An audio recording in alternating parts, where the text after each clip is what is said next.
Afternoon, everyone. I got to you a bit later, but better late than never. So I'm based at the Crops Research Centre at Oak Park in Carlow. We mainly do research on energy crops. Teagasc will be involved in different areas of research from beef, dairy, sheep, tillage crops, but energy crops will form part of that as well. We look at areas like anaerobic digestion as well. And really what I want to talk to you about is the targets that we've set in the south and where we are in terms of achieving those, what type of land is going to be required to achieve our targets for 2020 as well. So, with just our targets for 2020, we have a target in the south of an overarching target of 16% of our total final consumption of energy has to come from renewables by 2020. That's broken down into 3 individual targets. So there's a target for renewable heat, renewable electricity and renewable transport fuels. The renewable heat target is 12%, the renewable transport fuel target is 10%, and 40% is our electricity target. Now, most of that 40% target is going to be met by wind.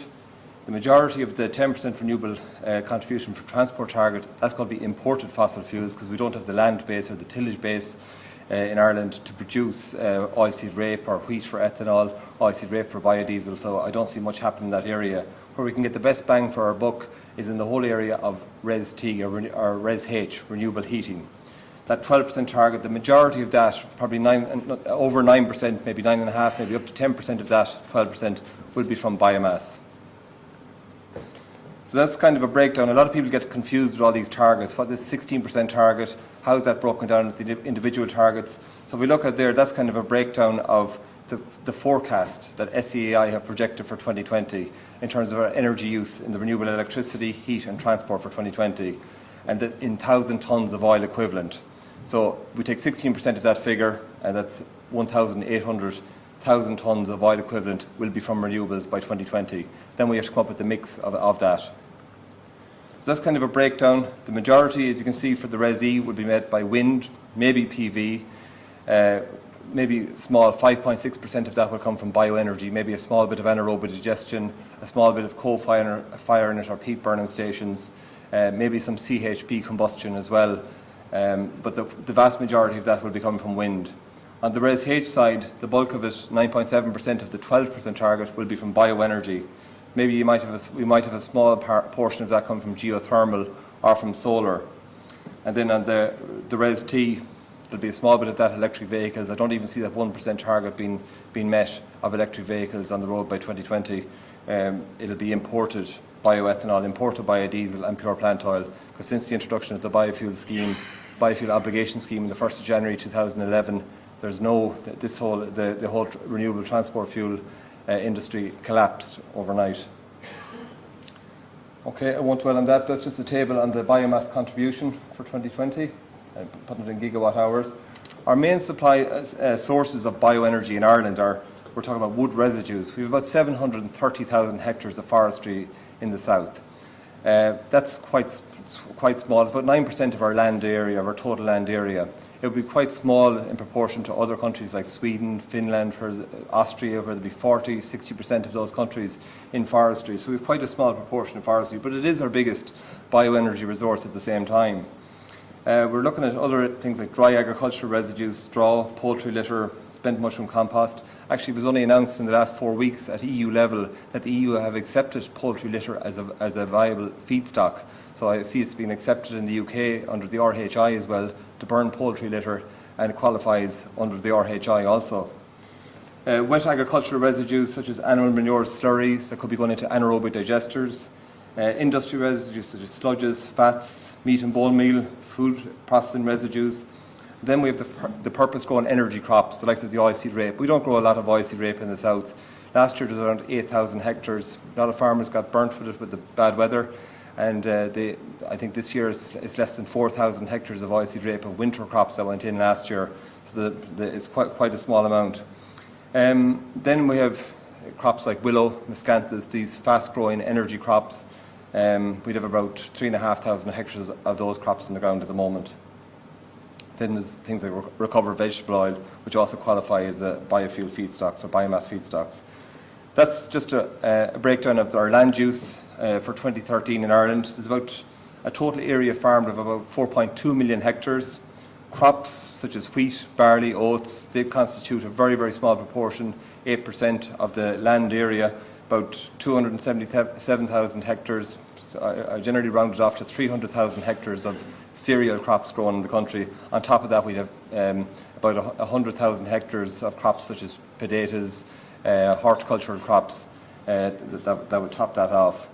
Forestry, as you see, 730,000 hectares, and then there's a breakdown of the individual crops.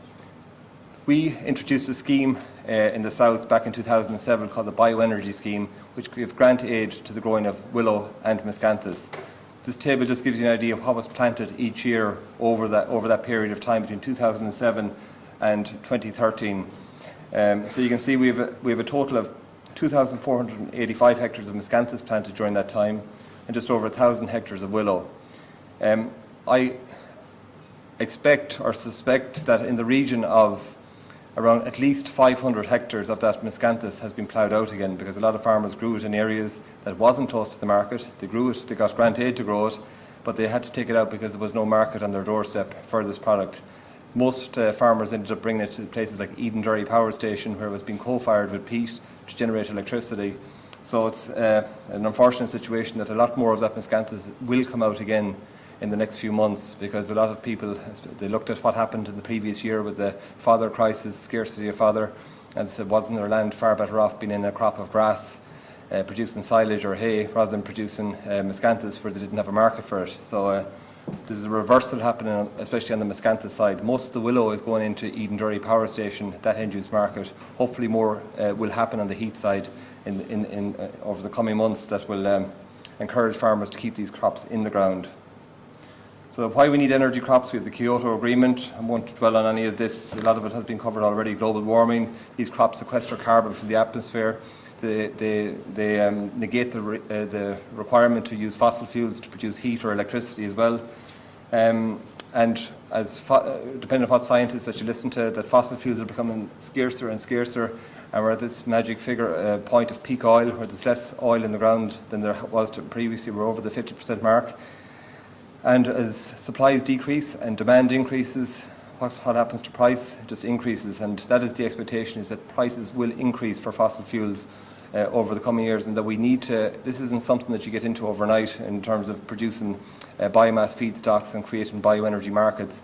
There's a lead-in period for all of this, so I think we do have to create the know-how both to the agricultural community and to the end users that these supply chains can work, and we've heard examples of this today, of how it can work, and I think those kind of case studies need to be told to generate positivity in this whole area. The different types of biomass conversion technologies, we're talking about biomass heat only, you can have biomass combined heat and power, biomass to power, waste to energy, combined heat and power. This all qualifies for our biomass targets, which I mentioned. And our overall target is the expectation that our overall figure of 16%, we expect that 50% of that figure will be coming from biomass, the rest will be coming from the other technologies such as wind, hydro, solar, those type of technologies. So biomass is going to have a massive contribution. I suppose it's the thorniest subject to approach, because biomass isn't straightforward. There's different technologies, as you can see here, and different technologies require different subventions or feed-in tariffs to support them. So that's why wind is a lot more simpler, photovoltaics is a lot more simpler. You just put up a wind turbine, there's a feed-in tariff per kilowatt hour of generated electricity. It's a lot easier to administer. This is more complicated to administer, but at the same time, between the supply chains and the feed-in tariffs, all of this needs to be gotten to grips with very soon.